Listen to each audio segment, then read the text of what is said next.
All right, Chris Ricks, Jim Martindale, warfighters. How are you? Yes, sir. Are you actually warfighters? Do you believe that yet? Yeah. Yes. Absolutely. I know we're at war for sure. Okay. Yeah. No question about So you believe we're at war. Do you Yes. believe you're a warfighter? Yes. Okay.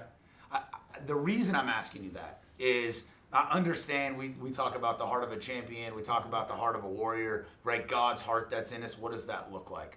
And as I was praying and I'm watching you, it's interesting we talk about legacy, right? And what are we going to leave? And you talk about significance and how do we move into significance?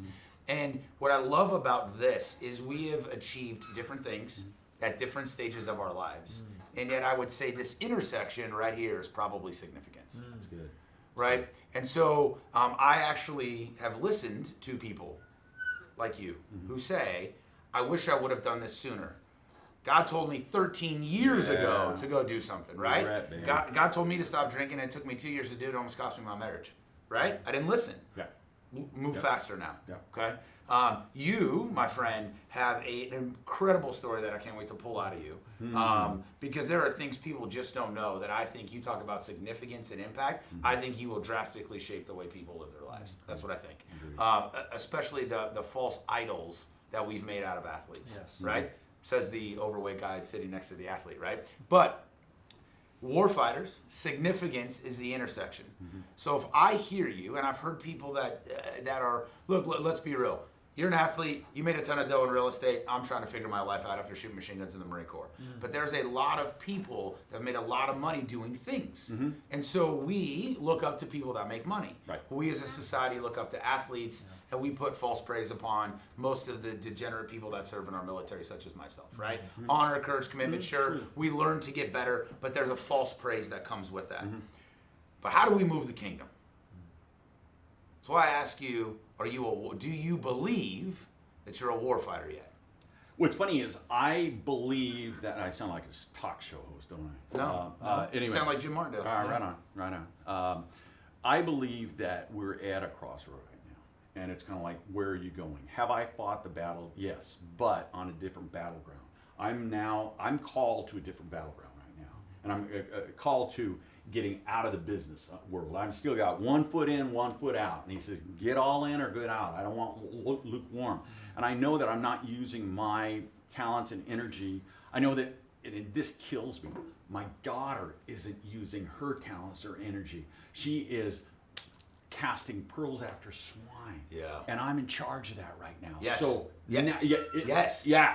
And But recognizing that's critical. Yeah. You led her. Yeah.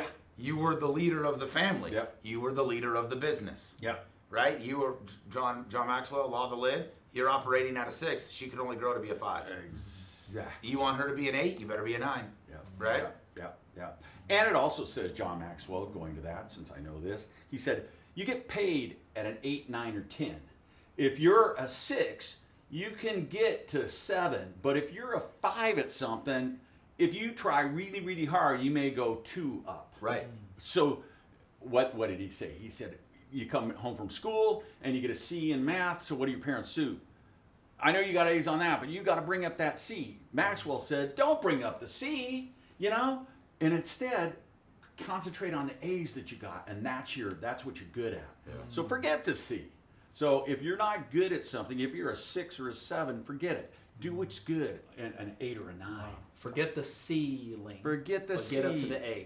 Grow the A. Write that down, baby. Grow the A. Right. Yeah. Grow the A. Like it. Yeah. And that's what I haven't done. My Ascend to the A. Yeah, ascend to the A. I like that. Write that down. When I'm sitting here looking at you guys, right? The company is Capital and Influence, but it's not really. It's a reminder of what God put on my heart 5 or 6 years ago. And if I'm looking at you two right now, I'm looking at the capital and I'm looking at the influence. And so when I say, are you a war fighter yet? Right? Do you believe that? Because you're already at war, which you guys know, right? It looks like the loss of your father while he was still alive, right? Yes. It looks like the loss of your daughter because you know she's casting pearls after swine, right? It looks like, we don't have enough time in the calendar for all the things I'm going to tell you, right? But when you recognize it, this is when it matters. This is the intersection of significance, right? I like that you say significance. I like the word sage too, right? Yeah. Chris and I come to you, Gandalf, Yoda, right? We come to you for the wisdom. Sage advice. And if we're not listening, then we can't execute well, right? I have to be able to respect you enough to say, I actually want to set up this business, these dollars, to go into the kingdom, and then I better start moving to the kingdom first and saying, well, Jim did it, and then he went to the kingdom.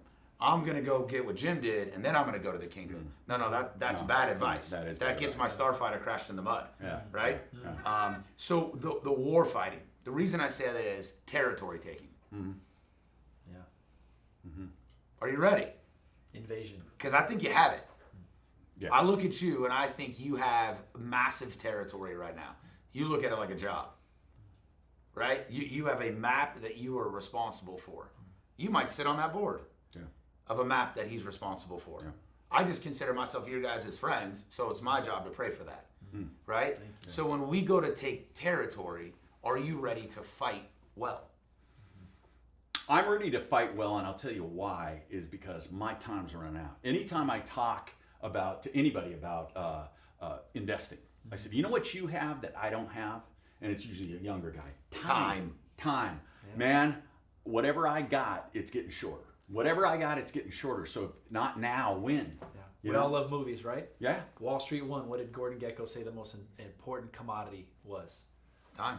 Is that No, what he said? Wall Street 1, he said it was information. Oh, okay. He's sending Bud Fox to get the information. Yeah. Wall Street 2, after he's been in prison, after he's been in rehab, he comes out and says, I was wrong. Mm-hmm. The most important commodity, the most valuable commodity is time. Boom. So if not now, when? Yeah. What do you have to clear? Look, you got to clear a hurdle, right? Football camp sets you up for football season, right? Pop Horner sets you up for whatever the next step of that is, right? Boot camp set me up for infantry school. Infantry school set me up, and we go, right? What do you need to prepare for to fight well? It's a great question, Ryan. I think more battle plans, more game plans, strategy. When I became a Christian in 2001, after my freshman year at Florida State, I think I went to, we'll call it training camp at the time, because I wasn't in the war yet. Right? When I became a husband, I enlisted. When I became a father, I enlisted. Right? When you answer a call to full-time ministry, right? When you're ordained at our church, at Faith Community Church, back in 2015, 7-8 years ago. Like, these are different stage, or whatever you call them, promotions or different medals, things on your jacket, right? You're going to that next level, or you're being called up to that next level. And I'm enlisted. So it's seeing the territory, it's seeing the mission, right? You call it a job, it's a mission, it's a calling. Wherever we're at, we're in our calling, or at least we should be. It's a difference between a job and a calling. There's a difference between a position and a powerful position of influence, or where God has called us to be, our purpose, right? Our passion, our mission. So to answer your question, Ryan, I would say it would be, what is the mission? What is the strategy? Where are we going? How are we doing it? The relationships, the resources to fight, to take that land for a purpose bigger than myself, bigger than ourselves. You got outside of yourself when you invited me to the MGD, the men's discussion group, when you invited him. I love you. You are a blessing to my life. You inviting me to that, you inviting him, that's how we met. God used you as a vehicle, as a catalyst, and it's something I'm eternally grateful for.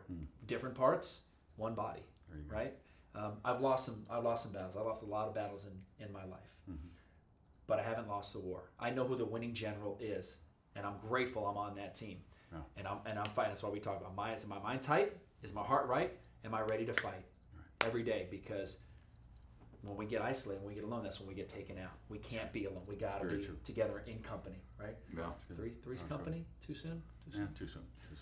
It's never too soon. It's never too soon. Great show. It's interesting you said calling, right? Because I'll push back a little bit and say your calling is simply to set souls free. That's it.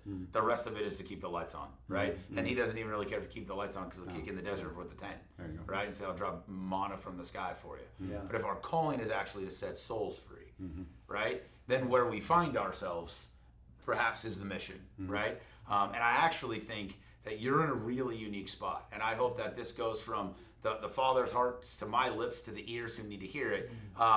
man, you have influence over children.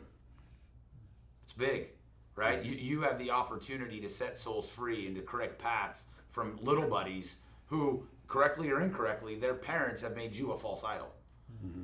Right? And so if society and the parents that you're serving their kids make you a false idol, devil says all false idols will fall.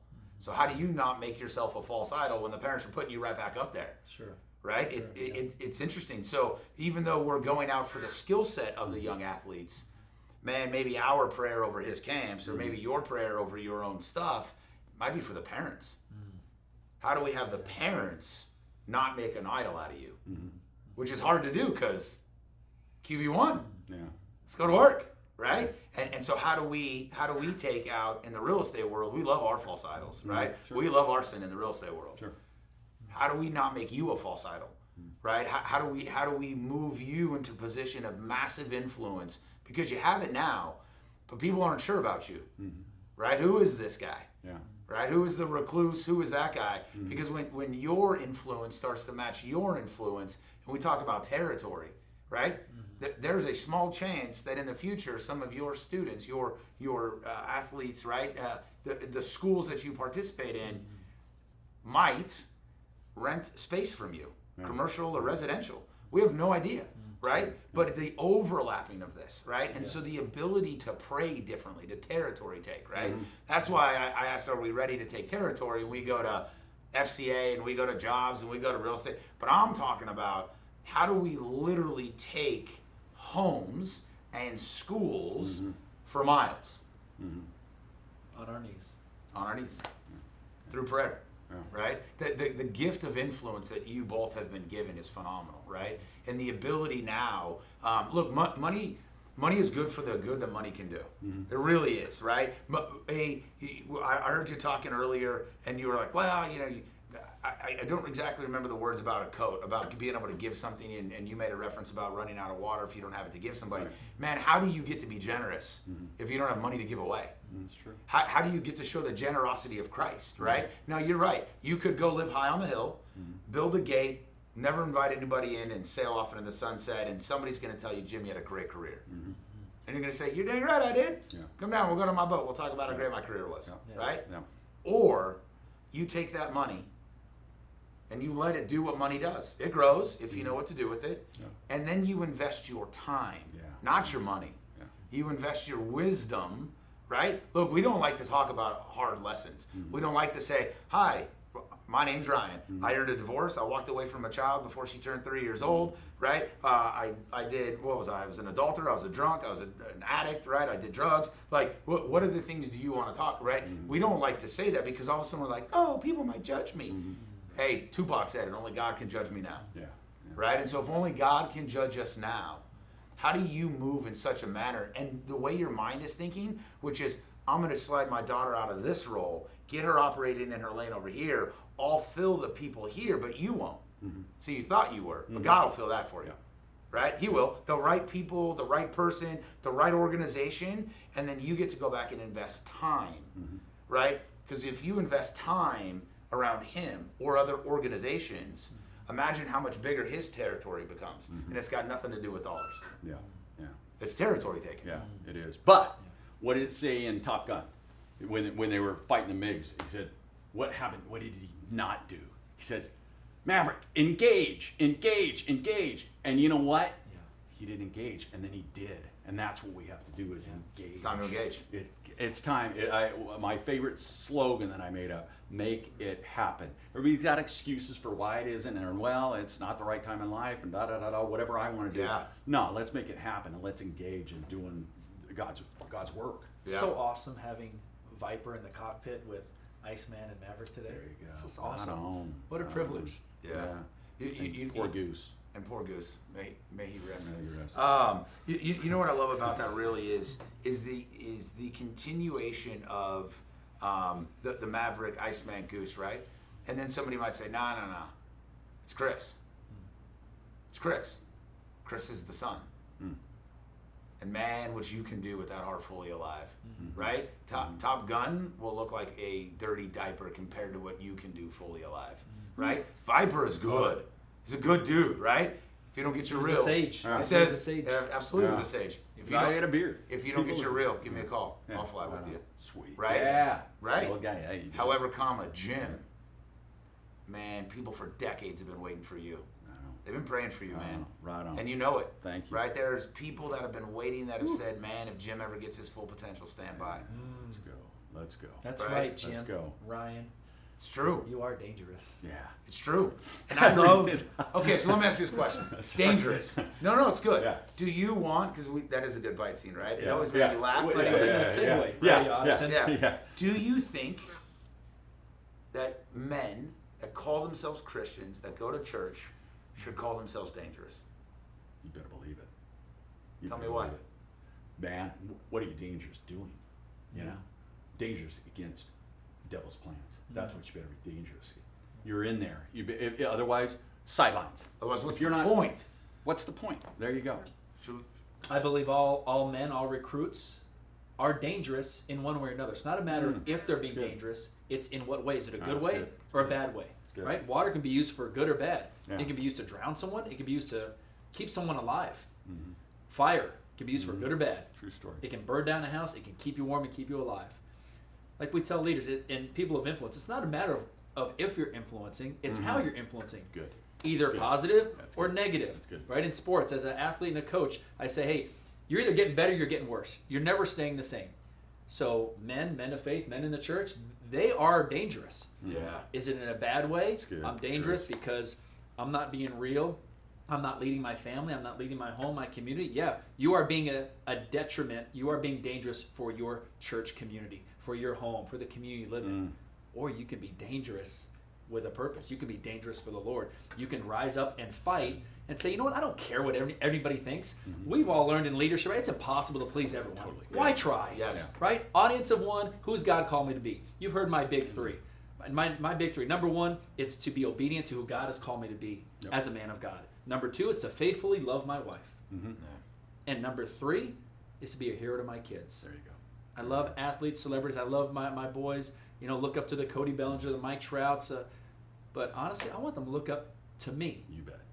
And not just me, but to see the Christ in me. That's what I want them to see. I don't want someone else being a hero to my kids. Yep. I don't want someone else loving my wife. I want to be that guy, but I can only do it by Christ in me. With my own power, I will fail eventually. I'll get by for a little while. But if it's not the Christ in me, I will fall. I will lose another battle. But I'm not losing the war, right?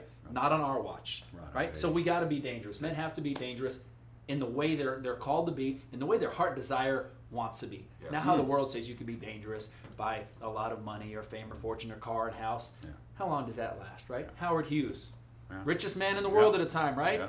Obviously, Sorry. it wasn't filling that void. Nope. Yep. He was the recluse. Yep. He was isolated. He wasn't happy.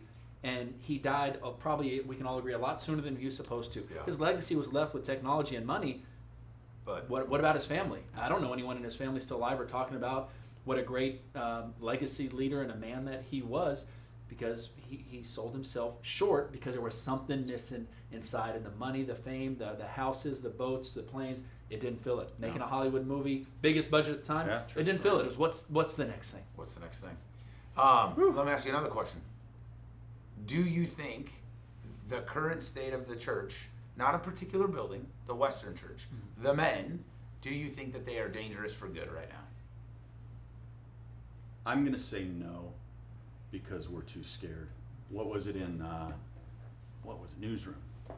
He said, we are scared too easily. We're too PC. Yeah. We're too milk toast. But we're also too judgmental. And I think we got to open our arms to people, and we got to love them into it. I think the church is really missing it, Ryan. Yeah. I really do. Yeah. I really do. I think we can wag our fingers at people and say, nah. But how are we loving people into the kingdom? How are we going side to side? Do you know what I love? Is that we're literally saying, we're talking dangerous, and quite frankly, because when you're dangerous for good, you're literally dropping demons. Yeah. You want to be a bad dude, right? Cast out one of Satan's demons. Yeah. Do that. Yeah. You want to be a bad dude? Protect somebody's home for him, Yeah. right? Yeah. That's a bad dude. Yeah. And yet what you simply said was, how are we loving? right? We went from dangerous and we started talking. And you said we're scared and we're fearful and we need to start reaching out. But man, are we loving well? It's hard to do. Oh, Yeah. So one of our Chris? teammates, Victor Marks, you guys probably know him. He posted something just yesterday. He was talking about people. There was people judging him, criticizing him, how he preaches, the different things he does, and he was talking about, they had just cast a demon out of a young lady. Yep. And he was encouraging pastors, preachers, people in the ministry, keep doing what God's called you to do. Don't be distracted or discouraged by what other people are saying or criticizing you. Right? Well, what was he doing? He was loving that young girl. For sure. Right? He was doing what God had called him to do and loving that young girl. Yeah. He wasn't being violent. You hear, wow, they cast out a demon. That's violent. That's fighting, right? Gosh, why are you doing that? Are you supposed to do that? A lot of people criticizing him, judging him, right? He was doing what God had called him to do, a gift he had gave him, and he was loving on that little girl and set her free. Who cares what the critics or the people on social media think about it? Yeah, but this is what I love is it's not that what he was called to do. We, Goose, were called to cast people out, right? Yeah. The 72 came back and said, Lord, even the demons flee in your name. Yes. And he says, don't rejoice in that, but rejoice that your name is written in the heavens, right? Written in the book of life, actually is what he said, right? Yeah. I mean, if you're going to quote Jesus, you should probably quote Jesus, right? So let's not change the good book, right? It is written in heavens. And so again, I'm going to go back to war fighting, capital, and influence, right? How do we do that? How do we change the culture of the Western church? See, it is. Look, I almost went. You guys in all your movie talk, I almost went Good Will Hunting. It is my contention that the modalities of the West. It is my contention that that literally the largest mission field on the planet right now is the Western church. Yeah, absolutely. I think if we wake the men up, right? Like, because if I looked at you guys and I said, hey, you're totally cool with me raping your daughter tonight. Like, hey, you're totally cool with me just sleeping with your wife. When I'm done here, I'm going to come to your house. By the way, I'm going to run your kid over on the way. And thanks, I just stole your Mercedes. When I'm done, I'm taking your Mercedes, right? Like, we're cool with this, right? No. Nobody's cool with this. Yeah. And yet we let the internet do it. We let social media do it. We let our neighbors do it. We let our friends do it. We don't hold ourselves to a standard do our families even feel protected anymore? And so if we can wake the Western church up, and it will start with men, if we can viva la revolution, right, and we can get the men to understand now is the time, right? Open war is upon us, whether we want to admit it or not. Yeah. And so if we can get men to start moving, to your guys' point, exactly where you were supposed to be. Now, if the calling is setting souls free, I don't care if you're a financial planner, a tax accountant, a coach, a business owner, a teacher, an employee, a janitor, none of that matters to me. It matters to me, how are you loving your families well? How are you loving yourself well, right? There's only two commandments, and neither one of them talk about dropping demons. Right. They talk about loving God and Loving your neighbor. You got it. right? Yes. So how then? You know how? Go. We let them know they're at war. Guys don't know they're at war. So they're sitting on the sidelines. Yeah, they're watching football and stuff that doesn't matter an iota. And they're letting their teenage daughter go out and I live in Laguna Beach. And I'm looking at these gals who are 16 years old with the butt floss bikinis on there with nothing on, going, who's your dad? Right. And that's at war right there. Yes. And it's easy not to engage. To me, I think it's horrific. But what other things are we doing? What mores are we planning? What are we instilling in our kids? Yeah. We're checking out, baby. That's what I'm saying. Engaging. How are you engaging in your family? Yeah. Do you know that there is a war? Do you know that there's principalities, and demons out there? It's not against flesh and blood, but against that. What are you doing about it? Do you believe it? Yeah. I guess you don't, because you're not engaging. Are you know? Are we engaging? Are we equipping? Do something. Toss some tables. Yeah. Are we engaging? Are we equipping? And are we empowering? That's it. Yeah. Boom. Yeah. That's it. It's over. That's it. Listen, if a doctor came out and said, this is how you beat COVID, this is how you will never get COVID, you need to work out. You just need to be healthy, go to the gym every day. Gyms would be packed, right? Yeah. For the past couple of years of pandemic. Now, they did talk about health. The more healthy you are, the more fit you are, the better chance you have to recover, right? If you're healthy, your body's going to respond better. Yep. But imagine if a perfect doctor came out and said, all you need to do is go to the gym every day. The gyms would be packed, right? If I wanted to build a power CrossFit team or a strength team, where would I go? I'd go to the gyms. right? Yeah. Now I might see a guy in the back lifting a 5-pound dumbbell there every day. Okay, something is better than nothing. We've learned that, right? Yeah. But it's okay. Now, how do you get in the squat rack? How do we get some more weight on the bar?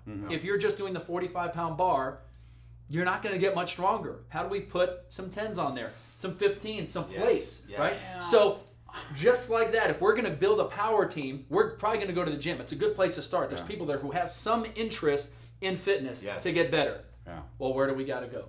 The church. The church. Yeah. The church. You know what? I'm gonna take a different approach there. Okay. Go. If the doctor says if you will not get COVID if you do this, sometimes people don't engage. Isn't that crazy? Yes. Wait, smoke cigarettes. You are going to die of cancer, and it's going to really be a terrible death if you don't stop smoking. So guess what they do? Keep smoking. I don't know. Good soil, bad soil. Good soil, bad soil. But that's real. It is real. So we can say you need to do this if you are going, but it's got such a pull on them, whatever it is, they don't do it. That's why you got to have that focus and that drive, passion to keep us doing that. Otherwise, there are so many things. Yeah, discipline. If you eat this, you're going to be bloated and you're going to die of a heart attack. Keep eating it. Yep. Because you don't either believe it or you don't have the strength and discipline to do it. Or it's because you don't understand that you're at war, because we don't talk about it enough, and so the devil has a stronghold in you, and the guy who's going to the gym doesn't want to put the 10s on top of the bar because that's going to require new resistance. Right. And he just got comfortable, and he says, I can do this now, look at me, I'm awesome. You want to smack some 45s up on there, it's going to be hard again. Yeah. I'm going to have to try again. It's going to hurt again. But that is the constant development of skill set, right? Yes. Time on task over time. It is the discipline of pain, right? Yeah. To say, hey, I'm comfortable here Yeah. because I want to bleed more in peacetime than I do in battle. I'm right? comfortable just showing up on Sunday, my wife and kids, and just sitting here and having my coffee and not engaging. Right. Listening, being fed, right? Yeah. And then let me go play golf. Yeah. Let me go to lunch. Yeah. Comfortable. Guys, how do I we get totally- more engaged right. You don't into want- a men's yeah, group, yeah. leading a group, Yeah. into a small group, a power group where they are on the front lines. Right, They are right. they're not back at the command post. Right.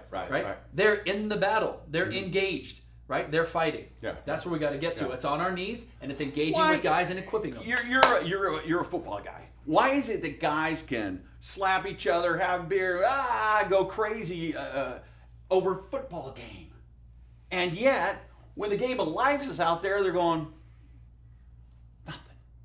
nothing. Passion. I don't know what it is. Discipline. But Drive. I think it's not knowing. It's not knowing. If you, what is it? Ignorance? Scrooge when they said, hey, here's your life, man. That's what it's gonna be if you keep going this way, or it's gonna be like this. I think we all need a Scrooge moment where we fall asleep and go, dude, that's where you're heading. This is where your kids are heading. This is where your marriage is heading. This is where, and have that movie. Why don't you have that movie? So I think that the world is at that moment right now. I do too. I think the world is at a Scrooge moment right now. And the cool thing is that we get to tell people of that, right? Yeah. Because if not, how do we come back? Right now, and I'm sure I'm not the only guy, and let's be real, what is it, Ball, where they would literally like kill babies on an altar? Yeah. Okay, we're not that bad. We just kill them in a doctor's room so it's more sterile instead, right? Now, my position on that is a totally different conversation which we can have, but free will is free will. I want you to have Right. that conversation, by the way, with I will. my daughter. Okay. You got to bring her in here. For sure. Got a great one. Okay, Go. love that. But it is engaging in that, right? If we can't wake men up now, like I think if there was ever a time to get on the mountaintop and say, men of God, right? Like it is time now. And I actually believe that the more you say this to men, the more they'll come out of the pews. If you tell them, here's the war, here's the battle, here's the fight, this is what we need out of you, men will show up. I agree. And men will fight. I agree. There has to be more men with capital and influence Yeah. that are saying, hey, this was fun. Here's all of the horrible things that happened in my life because I chased these things, right? Right. Who cares? We all step in it. The goal is not to track it through the house. Right. So just wash your feet off and keep moving forward, right? Now, how do we do that to wake men up? in order to say, hey, I need you in a power group. I need you to meet me over here. I want to influence that. It is time to go to war. Yeah. Indeed. What did William Wallace say to Robert the Bruce? Right? If you would just lead them, Yeah. they will follow you. Yeah. And Yeah. so would I. I mean, Yeah. tell me that didn't get Robert the Bruce's No. attention. A guy Yeah. who's looking Yeah. up to William Wallace. He He wants did. to follow him, and now Yeah. William Wallace saying he'll follow Yeah. me. Robert Like, Bruce chipped a tooth. Yeah, He chipped a tooth. He did, right? Yeah. Men of influence, men of faith, fighters. If you will just lead your families, They'll follow. they'll follow you, and Yeah. so Lead will your other men, church, they'll follow. and so will other men. True story. Yeah, It's infectious, right? Yeah. It is. He says, and what would you do without freedom? yeah, Yeah. right. It- Maximus, what did he say? Are you not entertained? Uh-huh. Right? He got everyone's attention. They're up there cheering. Yeah. All of a sudden, they're silent. Yeah. Wow, he's talking to me. What do we say? Are you not engaged? Right, men? Are we not engaged? We got to get engaged. Yeah. Right? We got to get off the sidelines and into the game. Amen. How do we shift the thought from Jesus being meek and mild and inefficient and a pitiful excuse for a pacifist, and how do we bring back Jesus the warfighter? And then at the same time we're saying Jesus the warfighter and Jesus the hippie, it's the same guy. And you have to be able to be that man, right? I'm going to open the door for my wife. I'm going to kiss my daughter as I put her in the car seat, and I'm going to skull stomp the dude who's trying to take my wallet. There you go. Right? We get on our knees. We pray for their hearts. We pray they would be open to the battle plan. They would be open to the strategy, right? To the truth, and then we show them. Yeah. We got to show them. You have to We got to be lead. living. We can't just be Lead. telling them. No. It's leadership. We got to show them. Leadership. It's leadership. They have to see it in us. They have That's to see it. Christ in us. Okay, in this world, okay, I can follow the guy. He's real. He's not a poser. He's not fake. He's authentic. He's not perfect, and because he's not perfect, he's telling me where he's weak. Yeah. He's showing me his kryptonite. Yeah. He's coming to being real with me. He's not here and I'm here. He's here. But he's real. I can follow him. So we But got to he's be on our also- knees. We got to show him Jesus in us, Yeah. and we got to show him that we're willing to fight and lead our family. We have to model it, Yeah. right? People don't, right? We see it in sports, but they don't do what you say. They do what you do, right? Yeah. It Absolutely. is leadership from the front and by example. That's it. You want your kids to think you're a hero, right? Not only do they see you leading well, right? But when you said, that they know you have kryptonite, they see you running into the kryptonite. Yeah. And I got stronger, and I'm running back into the kryptonite, and I got stronger. Yeah. And this is grit. Yeah. Great. This is how do you That's it, pick baby. yourself back up? Wham! It's Mike Tyson, right? Wham! You get back up. Yep. Wham! You get back up. It's grit. It's tenacity. It's the ability to say that at all costs, I will get back up. Amen. Right? I would say, don't run to the kryptonite. I would say run towards General Zod, run towards the villain, run towards the Joker, the Penguin, run towards Thanos. Sure. But stay away from the kryptonite. Well, I would argue, aren't they all your kryptonite? The Line them kryp- up and knock them down. The kryptonite so it's my opinion. Those are the distractions, right? So the Thanos, all of those guys, that's booze, that's drugs, that's women, that's porn, that's Instagram, it's work, it's food. But the kryptonite is the fear. It's the That's good. anxiety. That's good. It's the stress. It's the unbelief, right? You got to be able to drop them both. No. And the only way we do that is dropping to our knees. It's calling upon the Father. Yeah. Let's do it. Yeah.